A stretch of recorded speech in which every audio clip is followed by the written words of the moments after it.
శత్రువుల భవిష్యత్తు కూడా దేవుడు ముందే చూసేశాడు. సైతాను, దేవదూతలు, పడద్రోయబడిన దూతలు, వారికి లోబడి తమ ఆత్మలను అప్పగించుకున్న దుర్మార్గులు, వారి తీవ్రమైనటువంటి భవిష్యత్తు, అగ్నిగుండంలో వారి యాతన దేవుడు ముందే చూశాడు.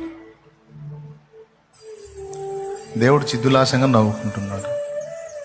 కాబట్టి నిన్ను వేధించువారు, శ్రమ పెట్టువారు, నిన్ను బాధించువారు, అవమానపరచువారందరూ సిగ్గుపడి తలదించుకొని అభావులయ్యేటువంటి దినం వస్తుంది.